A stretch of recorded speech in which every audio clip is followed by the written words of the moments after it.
Es Ricardo, con sus aguas fuertes. Es el final de la semana de Así son las cosas. Me acuerdo de aquellos tiempos en los que la tormenta de Santa Rosa caía el día de Santa Rosas y entonces empezaba a llover y se iba definitivamente el tiempo de los sabañones. ¿Cómo? ¿Cómo que qué sabañones? Nadie ha pasado el invierno de verdad y en peores condiciones aún que las que imaginaba Álvaro Alzogaray para la perrada, si no sabe lo que son los sabañones.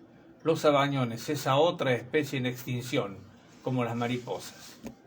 Me acuerdo del Día del Maestro, aunque tal vez sería mejor decir de la maestra, porque la inmensa mayoría fueron siempre y son mujeres. Y está bien, nadie mejor que las mujeres para enseñarnos los primeros pasos en esta ardua e irresistible tarea de vivir. M.A. Ma. M.A. Ma. Ma. Nosotros decíamos mamá desde antes de conocerlas, pero con ellas aprendimos a escribirlo y lo que quería decir. Los chicos temblábamos de alegría mientras íbamos a la escuela el 10 de septiembre, porque al día siguiente era ese día.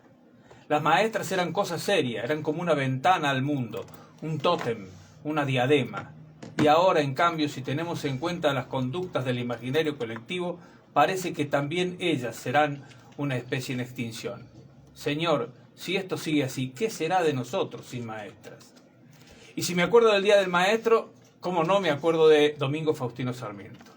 Lo primero que supe de Sarmiento era que se parecía mucho a Enrique Muiño, al que conocía porque como había tenido una casa en Capilla del Monte y el cine que lleva su nombre tenía una gran foto suya en el hall de entrada y cada mes de septiembre pasaba su mejor alumno. Sarmiento hizo lo que le aconsejaba a los demás.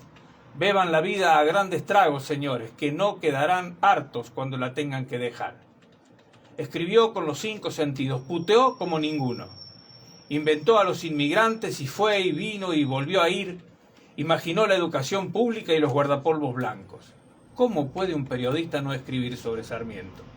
Para escribir sobre Sarmiento necesitaría las 4 horas y la yapa que dura este programa, aunque hay muchos que preferirían que ni esa mención existiera. Perdónalo, señor, no saben lo que hacen. Me acuerdo que en el patio de mi casa de la niñez, un patio que no era patio ni nada y en el que mi mamá porfiaba por tener un jardín y conseguía a duras penas domesticar unas pocas flores de geranio, había, solo y raquítico, un árbol de damascos. Y me acuerdo que fue ese árbol desmelenado lo último que miré cuando dejé ese lugar definitivamente. Era un árbol que a nadie que no fuera yo le hubiese llamado la atención, pero para mí era un árbol varias veces subrayado porque a través de su imagen yo quería en ese momento retenerlo todo y para siempre. Ahora que lo pienso, debería haber pagado un escribano y dejarlo sentado con nombre y apellido. ¿Qué tal el árbol del olvido, como dice la canción de Ginastera? El árbol al que va a despenarse los moribundos del alma. De tarde en tarde pongo la canción de Ginastera por Mercedes Sosa con Marta Argerich y vuelvo a despedirme. Me acuerdo que tenía 10 años cuando escuché por primera vez Love Me Do, que fue lo primero que escuché de los Beatles, un tema de cuyo estreno esta semana se cumplieron años. Si tengo que confesarles algo, yo no era de ese palo y no me gustaría venderles la idea de un fanatismo que en mí nunca existió. Yo fui más bien de Citarrosa. Y sin embargo, cuando ellos sonaban, aunque los escuchara de lejos, en mi pecho se activaba una caja de resonancia que repetía como un eco. Están tocando nuestra canción, Ricardo. Están tocando nuestra canción.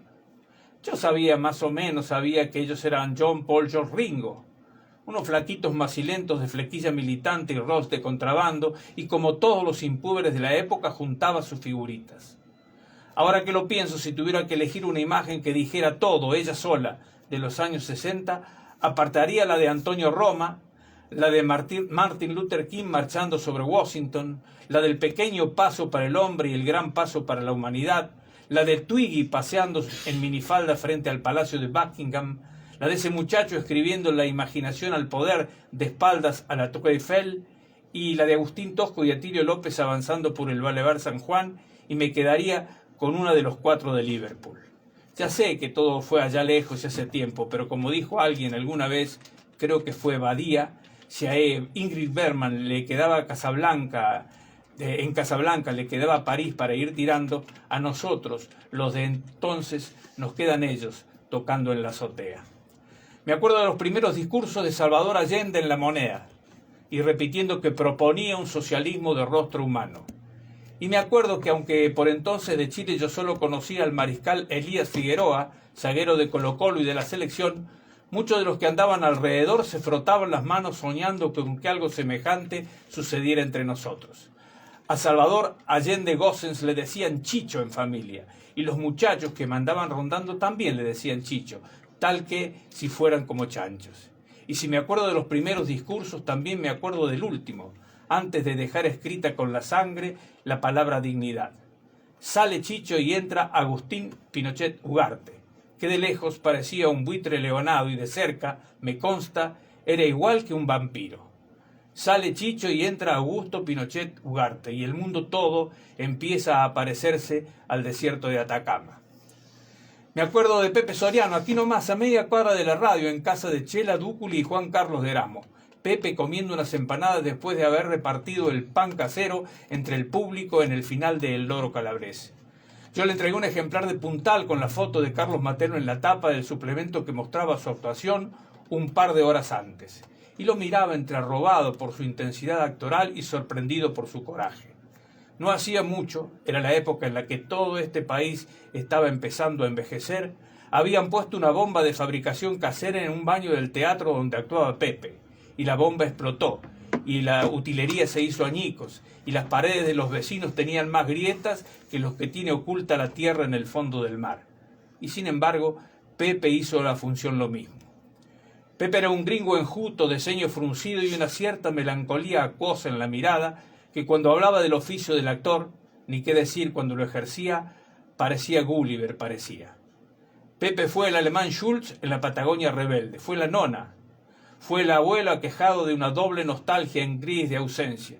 Que Giuseppe el zapatero, que se pasaba el día cantando canzoneta gris de ausencia, cruel malón de pena vieja.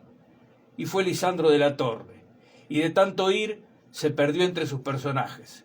Por suerte, hacía mucho que había vuelto de esa bruma, y por desgracia, hace apenas unas horas volvió a irse. Hasta siempre, Pepe. Y gracias. Me acuerdo de la primera vez que supe de la existencia de la revista Cahiers du Cinéma. Hasta ese entonces yo iba al cine con fines puramente imitativos. Sacaba un peso del cajón de la peluquería de mi papá. A veces no era mucho más lo que había, pero como era hijo único no me decían nada, y enfilaba derechito para el cine.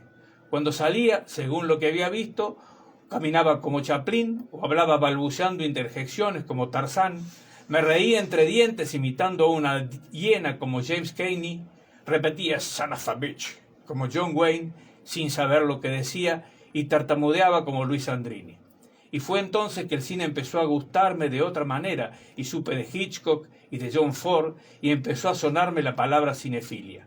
Me acuerdo de eso porque en una semana como esta en la que se recuerdan las muertes de Chabrol y Godard, me asalta la sensación de que el cine se parece cada vez menos al cine, aunque se sigan batiendo récords de venta de tickets que ahora no le dicen más entradas. Y siento que solo Chaplin, Tarzán, James Cagney, John Ford y Luis Andrini saben que alguna vez tuve 10, 20, 30, 40 años. Me acuerdo de Oriana Fallaci, que murió en una semana como esta de hace 17 años. Y me acuerdo del revuelo que armó cuando le dijo a Neustadt que los argentinos teníamos apenas oculto en nuestro interior un enano fascista. Nacida en la Italia de Benito Mussolini, digo la Italia de Benito Mussolini porque los dictadores como Mussolini se sienten dueños de un país entero, Oriana no hablaba por hablar para la galería, sino porque a los 13 años ya combatía al fascismo repartiendo subrepticiamente municiones entre los grupos partisanos. No quiere saber, no le pregunten a nadie el lío que se armó cuando dijo aquello. Venir a decirnos eso precisamente a nosotros, que por ese entonces estábamos convencidos de que éramos derechos y humanos. Hagan la prueba, busquen algún discurso del Duce y compárenlo con algunos de los discursos que hoy nos tienen arrobados y después me cuentan. Oriana, te perdonamos todo. Y al final me acuerdo de Miguel de Unamuno. Porque vivir es una cosa y conocer otra, y como veremos, ¿acaso hay entre ellas una tal oposición que podríamos decir que todo lo vital es antirracional, no ya solo irracional, y todo lo racional antivital? Y esa es la base del sentimiento trágico de la vida. Lo estamos viendo, don Miguel. Lo estamos viendo.